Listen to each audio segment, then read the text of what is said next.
Good morning, world, and welcome to the Patriot Party show, where truth meets every corner of the news. I'm Matt, your host, and I'm so glad to be here kicking off the weekend with all you guys and gals. Every Saturday, we bring you the week's biggest stories: politics, world affairs, finance, tech, sports, celebrity buzz, and entertainment. If you're tired of the mainstream spin and you're listening on the website, be sure to follow us on Spotify. It helps our show grow and gets us out there. And right now, being a grassroots movement, we are completely self-funded. So please, if you are listening and you can, listen to us on Spotify. This movement represents the first comprehensive, nonpartisan civic initiative in American history to align the legislative process, the media, and the people under one unifying principle: the Constitution itself. We are excited to announce that we are working hand in hand with Speaker Mike Johnson's Chief of Staff, just happened hot off the press, to push through our flagship legislation for a Constitutional Quality Control Board. If you are interested in our proposed legislation, you can find all the information about our movement and the proposed legislation on our website, thepatriotparty.us. There's also a link in the description page of this podcast. Now let's get to the show. As the FAA cuts 10% of flights at the biggest airports on Friday, travelers prepare for chaos. Up to 40% of all flights could be delayed. This is exactly the kind of situation that in the future the Patriot Party hopes to provide a mouthpiece in Washington for we the people. To me, it makes sense to pass legislation funding air traffic controllers during a government shutdown. Why should we the people be punished because so many of our elected politicians are so out of touch with reality and act like kings of their own little fiefdoms instead of representing us in Washington? At the Patriot Party, we eventually want to be able to tackle problems in real time when a situation arises where our lawmakers have fallen short. We want to provide a voice for we the people in Washington. It is high time that we start functioning cohesively as a government, we the people as a unit, not with so much divide. But how? How can we expect that when our politicians are so divided and they're supposed to represent us? If our leaders can't lead by example, we the people need a voice in Washington to handle the problems in real time. We need a new checks and balance for modern America in the digital age, and that's exactly what the Patriot Party is providing. Check it all out on our website, thepatriotparty.us. There's a link in the description, as I said before. Shortly before President Trump met Chinese leader Xi Jinping in South Korea, an urgent issue emerged. Trump wanted to discuss a request by NVIDIA, remember the $5 trillion chip makers that are the first $5 trillion company, Chief Executive Jensen Huang, to allow sales of a new generation of artificial intelligence chips to China. Current and former administration officials said green lighting the export of NVIDIA's Blackwell chips would be a seismic policy shift, potentially giving China, the US's biggest geopolitical competitor, and most would say an adversary, a technological accelerant. Hung, who speaks to Trump often, has lobbied relentlessly to maintain access to the Chinese market.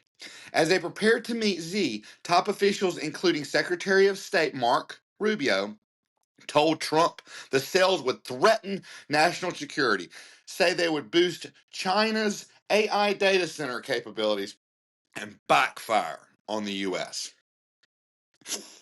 So, I think this is very strategic on Trump's part, and it's pretty much a national security issue. I mean, we can't be giving our adversaries our best technology. We don't give China military technology. Why would we give them our smartest technology? Dick Cheney, who served 4 Republican presidents and whose role as an architect of the post 9/11 war on terror made him one of the most powerful and controversial U.S. vice presidents in history. He died at 84 this week. Now, showing full respect for the deceased, I will say this man did do some good things, but he was also architect to some of the most unconstitutional legislation to ever be put into law. I'm speaking of the Patriot Act, which has now led to the Patriot Act 2.0, which is commonly referred to as the FISA Act. Senate Democrats are divided over whether Republicans have offered enough to reach a deal to end the government shutdown this week. The ongoing shutdown is now the longest in U.S. history, surpassing the 2018 shutdown. Now, I was just speaking about this a minute ago. So it happened in 2018. Now, this is what I was talking about, the real-time stuff, where we can push legislation that needs to be pushed or back legislation that's already in there. So there's legislation already in there. Came out in 2023 for a safety net, not to shut down the government. So the essentials can get paid. There's also one from last year for the air traffic controllers to continue to get paid.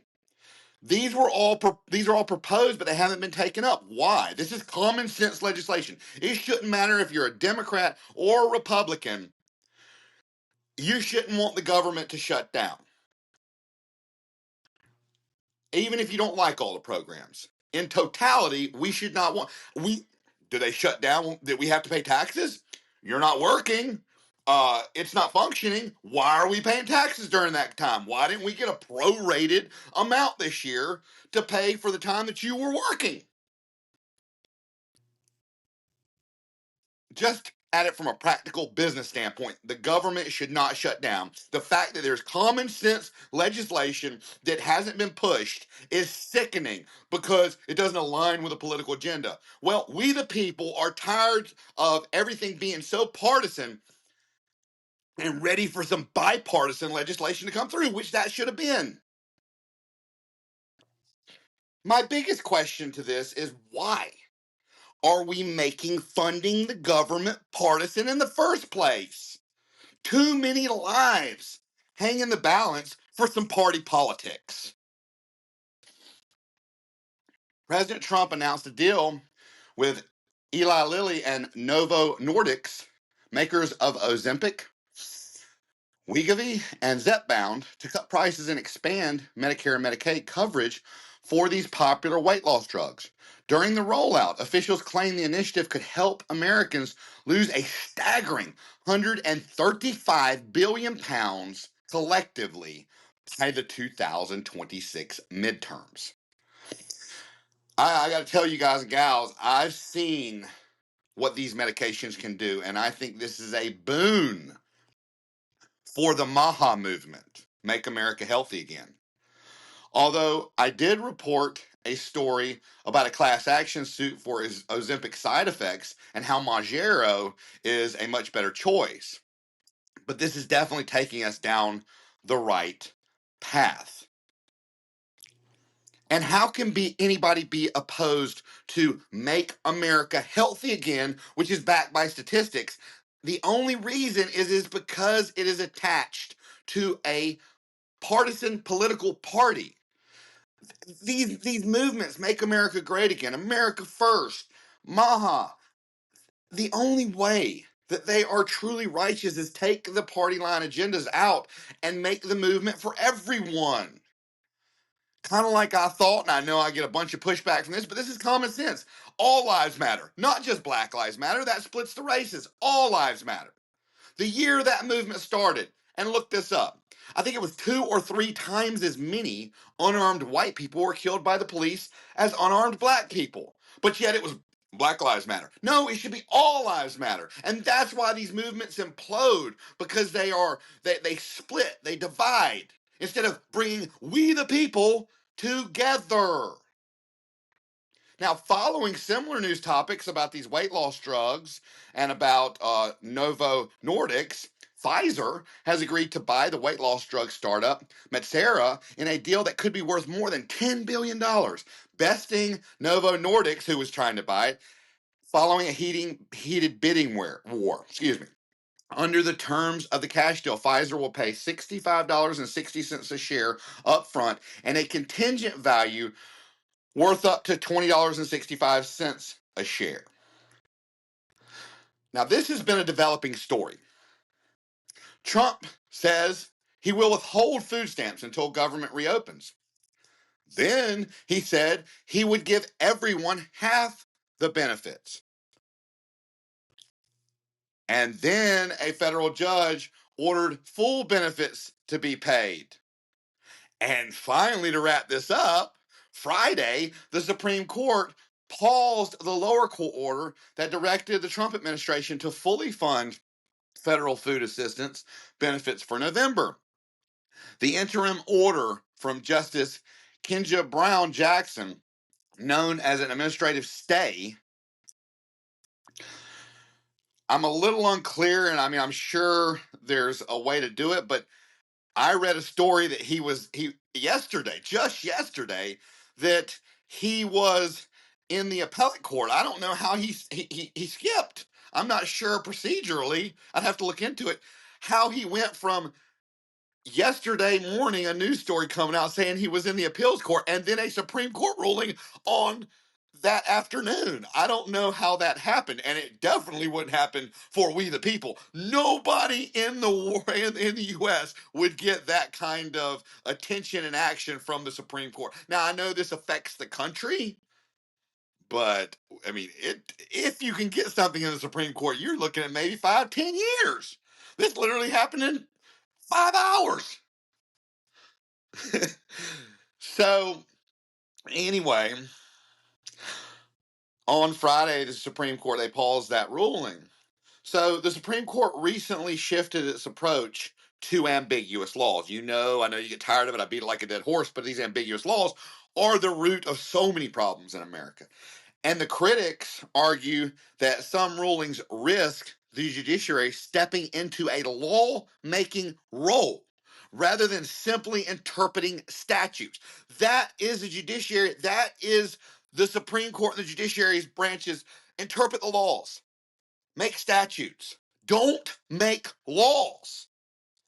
This has happened so many times throughout history. The most recent is probably FDR and the Great Depression and George W. Bush and Dick Cheney after the terrorist attacks.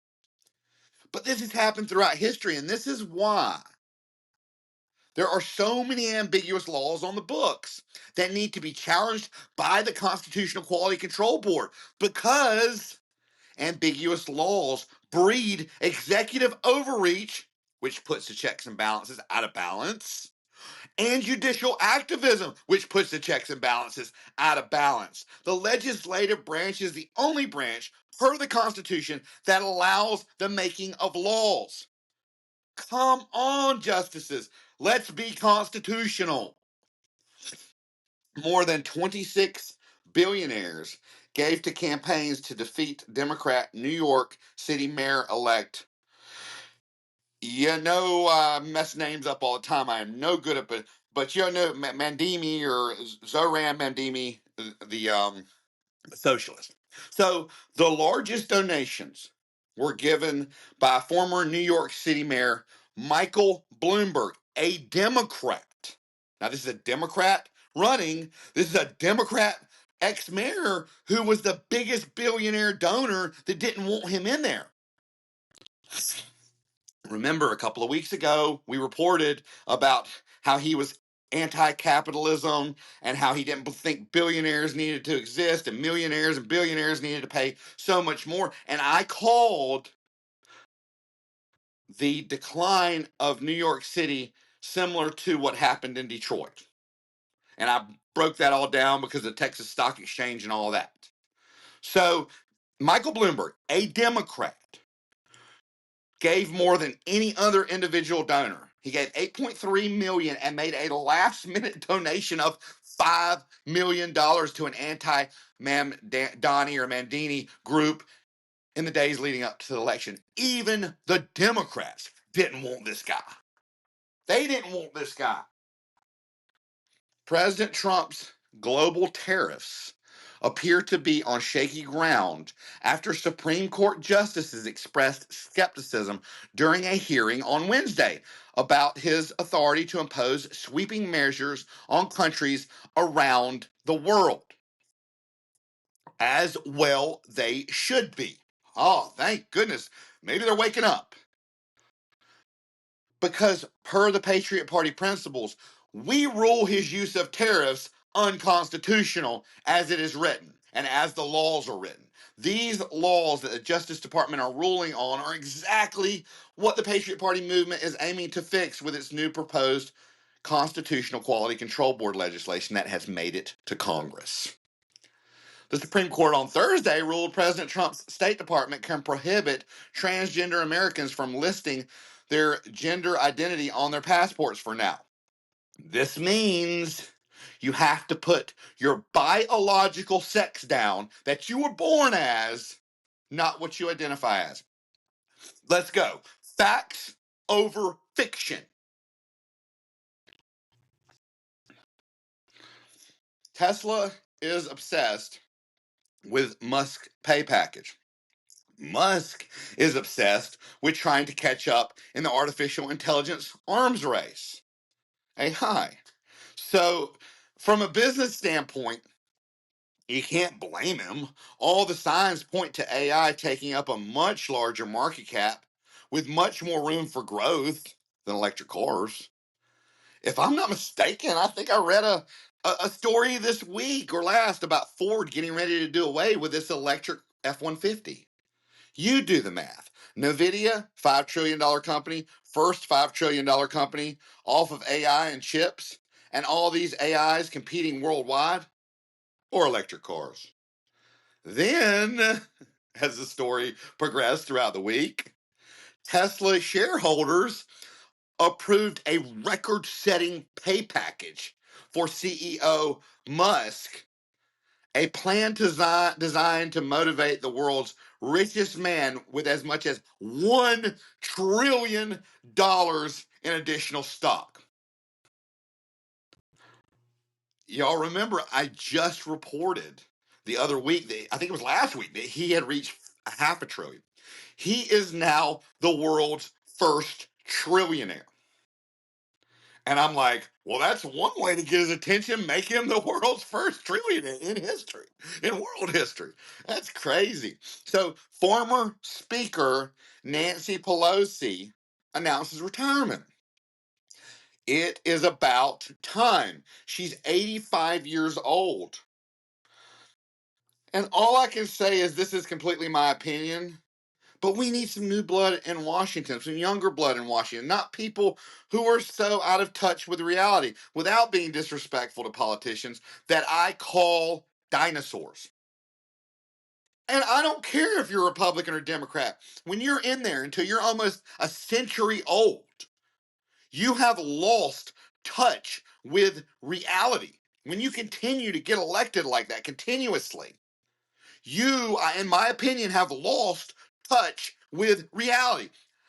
I have yet to see on YouTube a town hall where they were cheering her. They always boo her, but yet she always won somehow. I don't know, whatever. I'm not going to conspiracy theory anything, but what I will say is once you go from being a citizen to a politician, you're elevated to a different level. So it's easy to lose touch with we the people. That's why we need a voice in Washington. And that's why we need new blood. So they're stepping out of a citizen's role and into a politician's role in the new age. Representative Margie Taylor Greene had a recent media blitz, and it's once again resulted in a stunning show of civility for the notoriously outspoken Georgia politician. Days after she appeared on The View to call for an end to party against party mudslinging amid the ongoing government shutdown. Hallelujah. Representative Green praised Democratic icon and Speaker Nancy Pelosi hours after the letter said she wouldn't seek re-election in the United States House, effectively announcing her retirement from Congress. And this is in quotations. This is what Marjorie Taylor Greene said. I will praise Nancy Pelosi. She had an incredible career for her party, and said the 85-year-old served as Speaker of the House from 2019 to 2023. A jury on Thursday awarded $10 million to Abby Zwerner, the former Virginia teacher who was shot by her 6-year-old student in 2023. In a civil trial that offered a preview of the criminal case to come against the school administrator accused of ignoring warnings about the gun. Man, if a school administrator ignored warnings about a gun at school with our children, that is no less than some gross negligence, and they should absolutely be criminally charged to the fullest extent of the law. U.S. President Donald Trump says he does not know who Changpeng Zhao is, despite pardoning the cryptocurrency multi-billionaire last month. Trump was asked about the pardon during an interview with CBS's News 60 Minutes program, which was broadcast on Sunday. Zhao, who was also known as CZ, pleaded guilty to enabling money laundering in 2023. He served 4 months in prison and agreed to step down as the CEO of Binance, the crypto exchange he co-founded. His companies have partnered with firms linked to Trump on new digital currency projects, including Dominero Holdings, where his sons sit on the board of advisors and which is based in Trump Tower. The host of 60 Minutes, Neora O'Donnell, asked Trump why he pardoned Zhao, even though government prosecutors said he caused significant harm to U.S. national security. Trump, you can't say you don't know. If you say that, come on, Trump. You sound like what I expected Biden to sound like after all the accusations of the auto pen and him actually not being the one that signed it or knowing who's getting pardoned. Those are the accusations. I mean, you sound like what you're accusing Biden of. Come on. You pardon somebody that's that, that's that connected, a billionaire, that big of case, and you don't know who he is, and you got partner things with his company. Oh man, come on. I mean, now you make it look like corruption. Now you make people want to investigate it. Why wouldn't you just say, well, I looked over his stuff and I don't think he should have been in there or whatever. Why would you say I don't know who you're talking about? Oh, man. A top Justice Department lawyer has told lawmakers that the Trump administration can continue its lethal strikes against alleged drug traffickers in Latin America and is not bound by a decades-old law requiring Congress to give approval for ongoing hostilities. Elliot Geiser, head of the Trump administration's Office of Legal Counsel, made his remarks to a small group of lawmakers this week amid signs that the president may be planning to escalate the military campaign in the region, including potentially hitting targets within Venezuela. The president needs lawmakers' approval for sustained military action under the 1973 War Powers Resolution, which was passed in the wake of the Vietnam War to prevent another drawn-out, undeclared conflict. So that was put out by our lawmakers, but now, more than likely, because it's vague, it's being pushed by the executive branch, and the checks and balances are easily going out of balance. A 60-day clock started ticking after the administration informed Congress on September 4th that it had conducted a strike on an alleged drug boat in the Caribbean 2 days earlier. It has followed that with other strikes and has killed dozens of people. A 60-day window closes Monday, and until now it had been unclear what the administration would do. Gazer said the administration did not believe the definition of hostilities under the law. Now, this is exactly these ambiguous laws. I don't believe it says this. Well, if you don't believe it as the White House counsel, then we sure as heck don't know as citizens. Therefore, we don't know the laws to follow or how to follow them. But here's the contradiction. The Trump administration elevated drug cartels to a wartime status to justify lethal military strikes. Yet simultaneously argue those strikes do not count as hostilities under the War Powers Resolution. So I'm going to use this to do this, and then I'm going to say, it doesn't even count as war, the fact that I'm using this, just so I can try to overreach and extend this because Congress did not specify what the parameters are. Per the Patriot Party principles, we rule this unconstitutional. Democrats scored major victories in the 2025 election, winning governorships in Virginia and New Jersey and the New York City mayoral race. These wins are seen as a referendum on President Trump's leadership with affordability and the economy driving voter turnout. Y'all have got to catch the Fixing America because we are going to be talking about this affordability, the first Fixing America that will be coming out not this next Wednesday, but we will be starting the series the following Wednesday. I think it's the 20th of November. Y'all have got to catch it, where we're bringing on America's top thought leaders, and we are theoretically fixing America. And we are so excited because there may be some policy that comes out of Fixing America, and that's what we're trying to do, create this network where we, the people, can communicate, and then we, the Patriot Party, pushes it to the government and shows them that we, the people, appointed you. We, the people, have power.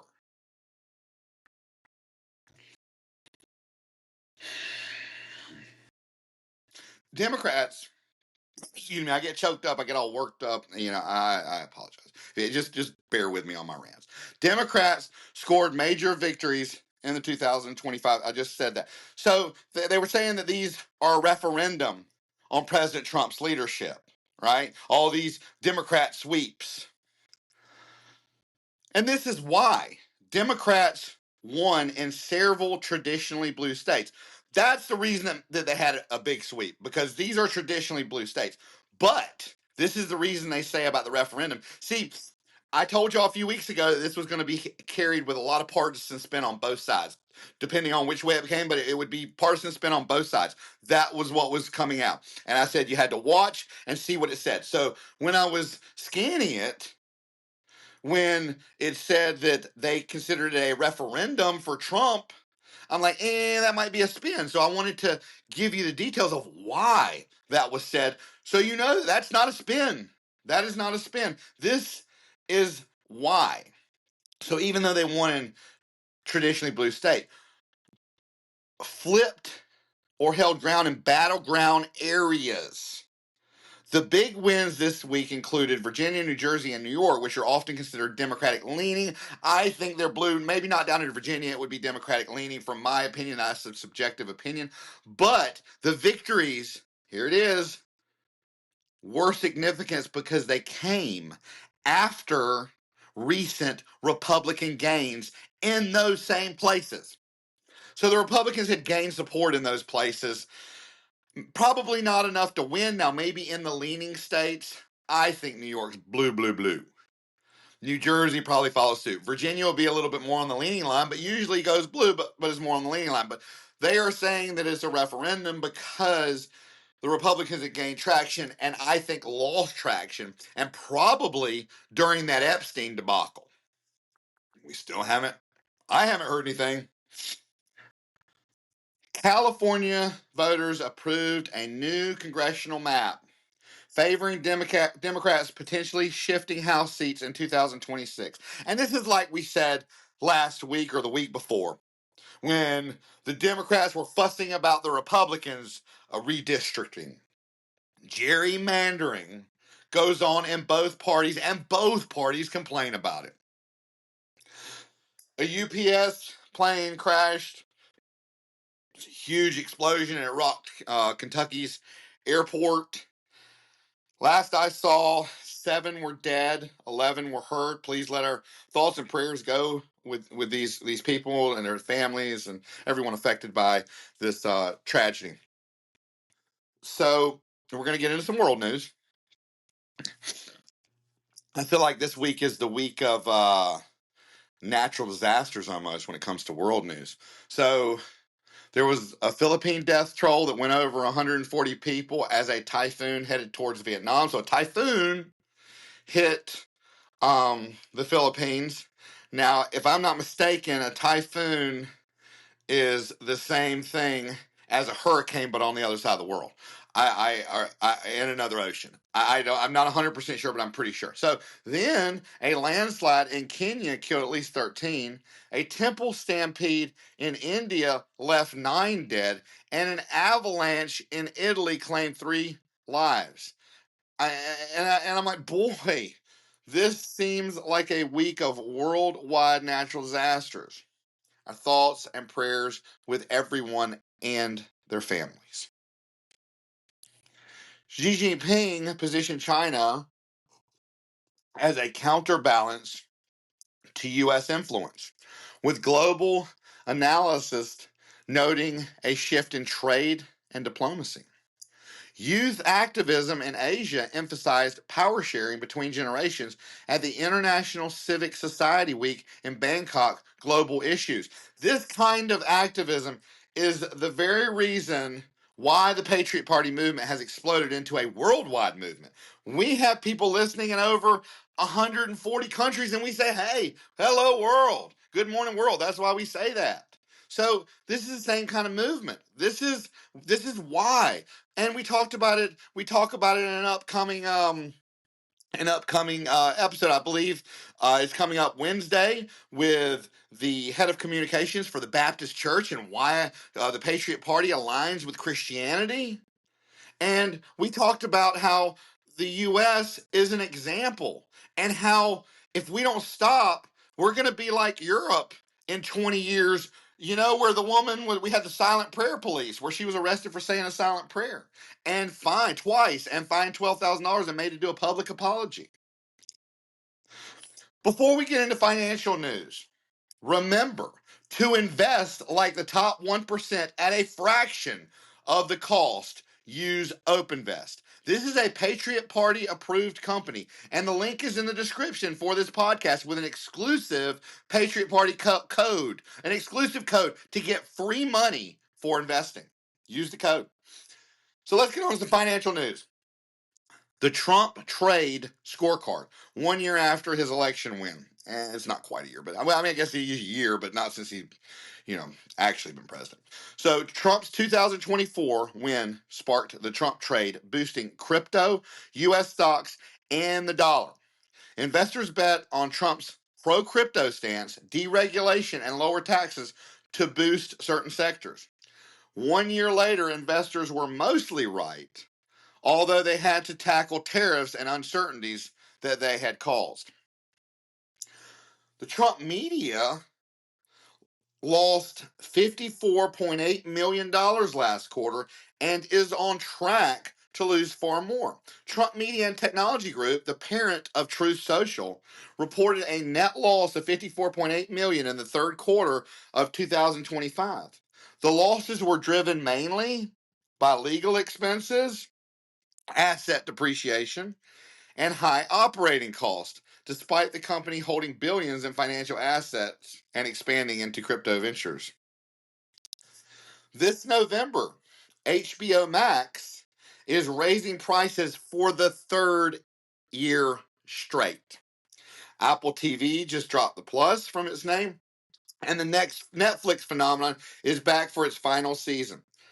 And there'll be plenty more that's been binge-worthy in the coming month, from Apple's mysterious Pluribus to Hulu's sleek legal procedural All's Fair to Paramount's oilman drama Landman. There's going to be plenty coming up. So the world's youngest self-made billionaires are a trio of 22-year-old AI founders with a new $10 billion valuation for their AI recruiting startup, Merkle. The founders of the youngest tech billionaires since Mark Zuckerberg's debut at age 23.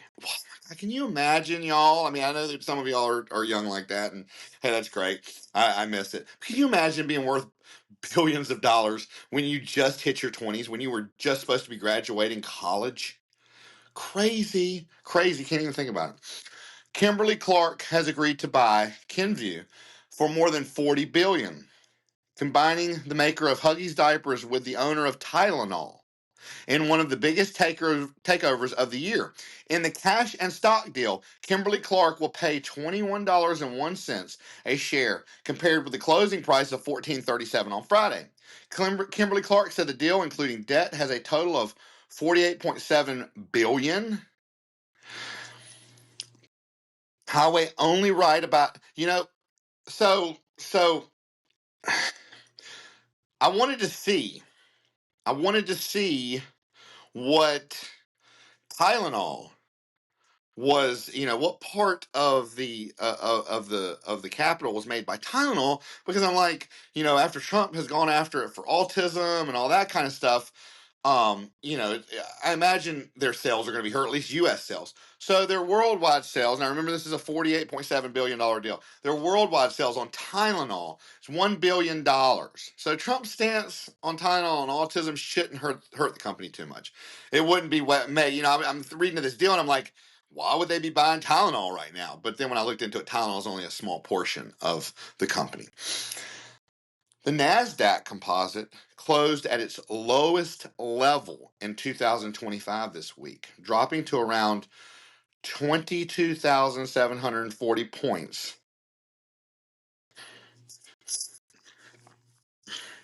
Tech news. NVIDIA became the world's first $5 trillion company, surpassing entire sectors of the S&P 500. We just talked about how NVIDIA and what Elon Musk is doing, and how Tesla had to pay him a $1 trillion package to get his interest back in electric cars, because AI is the future, and he's in this arms race, this AI arms race. But before we get into no, let's rewind in a minute. My bad, y'all. I missed two of the stories. NVIDIA and Samsung. So NVIDIA hit 5 trillion. NVIDIA and Samsung launched an AI mega factory in South Korea, highlighting the global race in AI infrastructure. And Figma acquired Weavy to expand into AI-powered creative tools, while Grammarly rebranded as a superhuman, offering a unified AI work platform. Yeah. AI. You see what Elon is going after AI. So before we get into celebrity news and gossip, for all of you out there looking at expensive, painful, anti-aging plastic surgeries, or anyone looking to extend the life of their surgical procedures, check out our Patriot Party approved beauty product, Neora. There's a direct link in the description for this podcast. And y'all know, if it's Patriot Party approved, myself or someone I am very close with has literally used a product, and it had to work to my standards to bring you the best products. So let's get to some celebrity news and gossip. Rosie O'Donnell's daughter, Chelsea, is sentenced to prison. Don't Rosie O'Donnell and Trump have, some kind of feud? Wasn't she talking on the track? I mean, I wouldn't wish anything bad on anyone or their children, but it's just the way these things flip. She was arrested 3 times between September and November 2024 on multiple drug charges. She pleaded guilty to 1 felony count of possessing methamphetamine, so she had crystal meth. 1 felony count of bail jumping.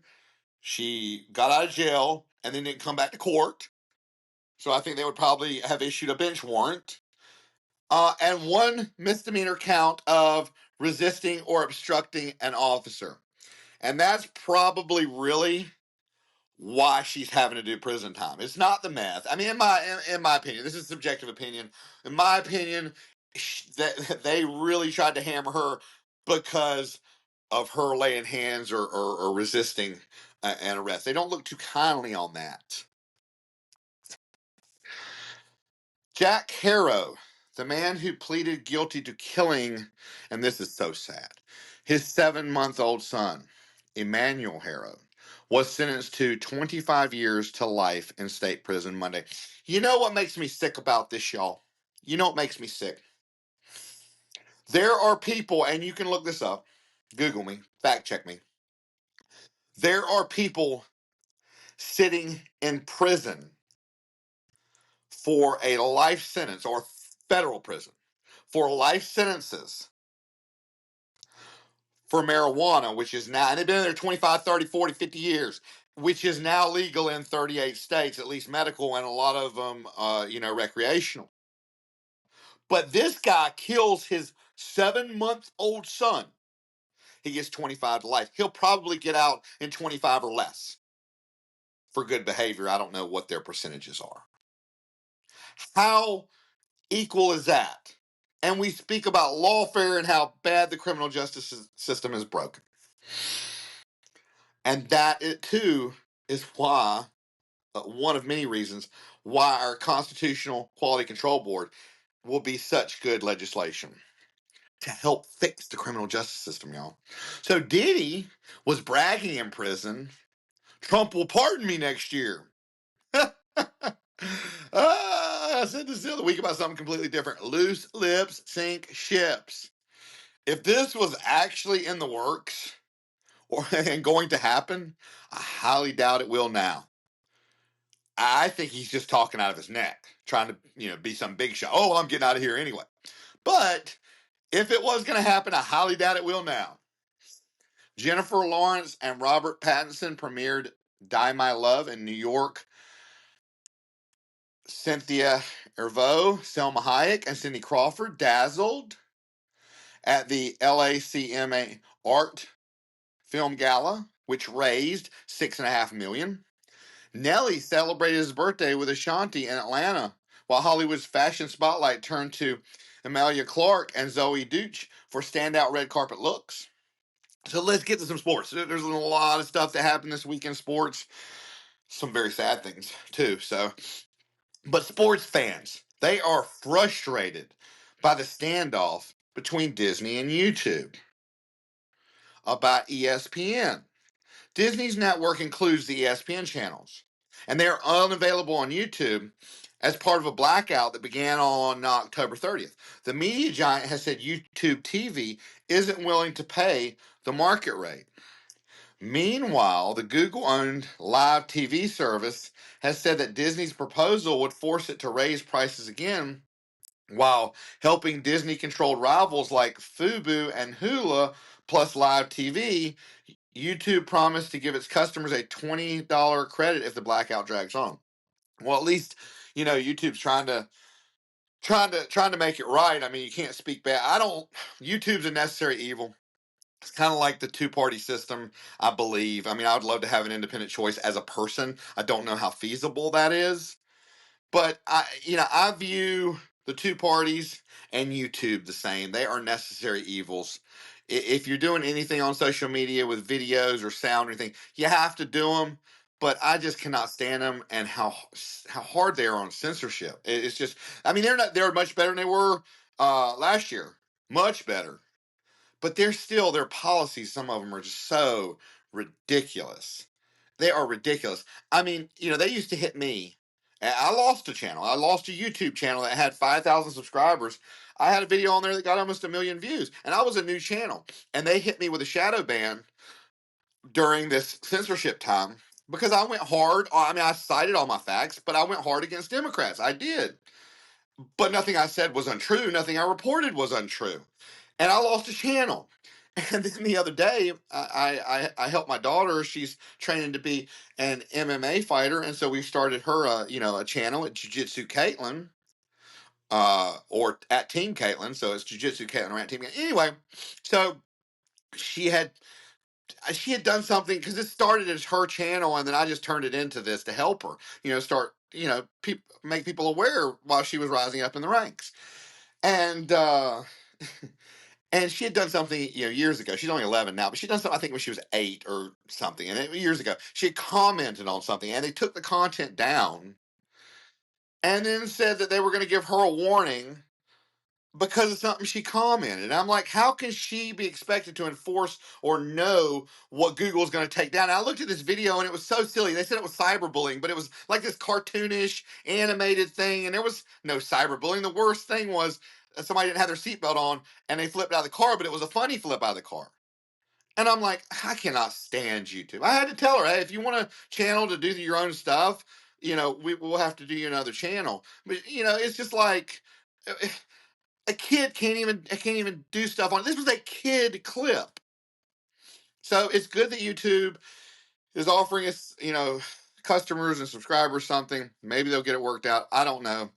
I would have to know more about both sides of the argument. But it is affecting people. Dodgers cement their dynasty with a World Series Game 7 comeback for the ages. Los Angeles was down to its final 2 outs in the 9th inning and never led Saturday until the 11th. But the reigning champs still defended their crown. And I'm going to go into some sad connecting news. So Dodgers reliever Alex Visa, who missed the World Series because of what the team said at the time was a deeply personal family matter, said his daughter, Sterling, died. His young daughter, baby daughter, died. Oh my gosh, deeply personal family matter. That is truly heart-wrenching. And everyone's thoughts and prayers need to be with this person and his family. Also, tragically, Washington goalkeeper Mia Hamont dies from kidney cancer at 21 years old. Our thoughts and prayers out with her and her family as well. The exhibition boxing match between Jake Paul and Gervonta Davis, scheduled for November 14th at Chase Center in Miami, has been canceled. Most Valuable Promotions announced Monday night the decision comes days after Davis was accused in a civil lawsuit filed by ex-girlfriend Courtney Rosal of battery, aggravated battery, false imprisonment, kidnapping, and intentional infliction of emotional distress. Wow. Man, yeah, you can't be connected to that. Antonio Brown is under arrest and back in the United States. About 6 months after the former NFL superstar was accused of trying to shoot and kill a man at an Aiden Ross boxing event in Florida. So, 37-year-old Antonio Brown was extradited this week, with United Arab Emirate authorities shipping the retired wideback back to the States from Dubai, where he was allegedly attempting to evade the reach of the American legal system. Pardon my language, but dumb, dumb, dumb. Are you freaking serious? You obviously have the means to flee the country, but you go somewhere that the U.S. has an extradition agreement with? Why wouldn't you go to Morocco or somewhere? The U.S. didn't have an extradition, somewhere that the U.S. doesn't have an extradition treaty with. Guys and gals, I'm not promoting lawlessness or fleeing from the law. I'm just saying, why are all these professional athletes, celebrities, politicians, people with so much money and access to expert advice, why do they make such dumb decisions and ill thought out decisions? I just don't understand it. There were upsets galore on the 9th Sunday of the NFL season. The Panthers were double-digit underdogs at Lambeau Field, where they knocked off the Packers. The Vikings were big underdogs in Detroit, where they toppled the Lions. The Steelers up into the first-place Colts. And the Bears and the Bengals upset any reasonable expectation of how an NFL fourth quarter should transpire, scoring a combining 28 points in the final 5 minutes. Here are some more notable NFL trade deadline deals, such as the New York Jets sending all-pro cornerback Sauce Gardner to Indianapolis for 2 Colts first-round draft picks and wide receiver A.D. Mitchell. Intriguing moves such as the Seattle Seahawks acquisition of wide receiver Rashid Shaheed from the New Orleans Saints for a pair of draft picks, plus the Jacksonville Jaguars swapping draft selections to the Las Vegas for Jacoby Myers. Gators Roy becomes tallest college basketball player. 7'9", almost 8 feet, y'all. Oliver Roy became the tallest person to ever play college basketball when he made his debut in a 104-64 victory over North Florida. Wow, that's a big victory. Ohio State was supposed to fall off, but Julian Sayin had other ideas. The freshman quarterback has turned a supposed rebuilding season into another dominant run for the nation's top team, and even another loss to rival Michigan won't matter. College football, Michigan edged Purdue 21-16, keeping playoff hopes alive. Oklahoma upset Tennessee 33-27, a key CFP eliminator game. North Carolina State shocked number 8, Georgia Tech, handing them their first loss of the season. High school football playoffs kicked off across the U.S. with major upsets in New Jersey, Texas, and Pennsylvania. Let's get to a few new movies. Predator, Badlands, Wicked, Part 2, and Yorgos, streaming on Netflix. A House of Dynamite, I think we put that last week for our pick of the week. I'd watched it. Very good. Nobody Wants This. And y'all know I'm going to butcher this, but you'll be able to tell what it is. But anyway, Guillermo del Toro's Frankenstein. So the new Frankenstein out. The new Frankenstein. Pretty sure it's on Netflix. New TV shows, and we're to watch them. The Netflix final season of Stranger Things. Squid Games, The Challenge, Season 2. Apple TV Plus, Pluribus. All Her Fault. MGM Plus, Robin Hood. Hulu and FX. Ryan Murphy's All's Fair with Kim Kardashian and a legal drama. Paramount Plus, Landman, a drama about the oil industry. And y'all that have hung around, you are here at the pick of the week. The Lincoln Lawyer, and it's available on Netflix, is a legal drama series about hotshot Los Angeles defense attorney Mickey Haler, who runs his practice from the backseat of his Lincoln car while navigating high-stakes cases, personal struggles, and the criminal justice system. This series follows the books more closely. And in my opinion, if you get a show, just case in point, just look at the Reacher series on Prime. If you've ever read any of the Reacher books, look at the Reacher on Prime and compare it to the Tom Cruise Reacher movie. Hands down. And a lot of that is I don't know how many of y'all know about scripts and stuff, but every type page takes roughly 1 minute on TV. So the average book, let's just say an average book's 400 pages, right? Well, the average movie's an hour and a half to 2 hours. That's 90 to 120 pages. So you're literally getting a fourth, a fifth, a sixth, a tenth of a book, and you're trying to put it in a little span versus an hour for 10 or 12 or 8. So it'd be like watching a 10-hour movie. So you get the complete book. Sometimes they even get a little creative with it, and it's really good. So, in my experience, you're always going to get closer to the book, and the book is always better than the movie almost. I don't know if I've ever read a book that wasn't as better than the movie.